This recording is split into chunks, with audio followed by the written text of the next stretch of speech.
Hi friends, എല്ലാവർക്കും സുഖമല്ലേ? ഞാൻ സുഖമായിട്ടിരിക്കുന്നു കേട്ടോ. അങ്ങനെ എല്ലാവരും വെറുപ്പിച്ച് ഞാൻ തായ്ലൻഡ് വ്ളോഗ് ഇട്ടിട്ടുണ്ടെന്ന് അറിയാം. എന്തായാലും ഇതും കൂടി അവിടെ കിടക്കട്ടെ ഒരു ഓർമ്മയ്ക്ക് വേണ്ടിയിട്ട്. ഇത് ഞങ്ങളുടെ ലാസ്റ്റ് ഡെസ്റ്റിനേഷൻ കേട്ടോ, തായ്ലൻഡിലെ. അങ്ങനെ ഞങ്ങൾ മറിയൻ വേൾഡ്, സഫാരി വേൾഡിലേക്കൊക്കെ പോയിട്ടുണ്ടായിരുന്നു. നല്ലൊരു എക്സ്പീരിയൻസ് തന്നെയായിരുന്നു കേട്ടോ.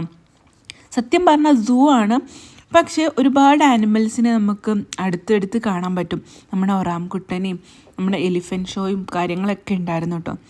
അതൊരു അടിപൊളി ഇതായിരുന്നു കേട്ടോ, കണ്ടുകൊണ്ടിരിക്കാനും. അങ്ങനെ ഒറാംകുട്ടനെയൊക്കെ ശരിക്കും ഫോട്ടോയിൽ കാണാനല്ലാതെ നേരിട്ട് കണ്ടില്ലല്ലോ. അങ്ങനെ നേരിട്ട് കണ്ട എക്സൈറ്റ്മെൻറ്റൊക്കെ ആവോളുണ്ടായിരുന്നു. അങ്ങനെ നമ്മൾ റിവറിലൂടെ യാത്ര പോയിട്ടുണ്ടായിരുന്നു. അവിടെ ആകെ നമ്മൾ കണ്ടത് ഈ ഒരു പാമ്പിനെ മാത്രം കേട്ടോ. പിന്നെ ഇതേ നമ്മൾ ഇങ്ങനെ ഒരു ഷോ കണ്ടു, ഒരു യുദ്ധം, വാറിൻ്റെ പോലത്തെ ഒരു ഷോ കേട്ടോ. അത് സത്യം പറഞ്ഞാൽ എനിക്ക് ഒട്ടും ഇഷ്ടമായില്ല. പിന്നെ തിരിച്ചിതേ നമ്മൾ റൂമിലെത്തി വെക്കേറ്റൊക്കെ ചെയ്ത് തായ്ലൻഡിനോട് ബായ് പറഞ്ഞ് നമ്മൾ എയർപോർട്ടിലേക്ക് പോവാം. നല്ല നല്ല ഓർമ്മകൾ സമ്മാനിച്ച് തായ്ലൻഡിനോട് നല്ല സങ്കടത്തോടെ കേട്ടോ ബായ് പറഞ്ഞു.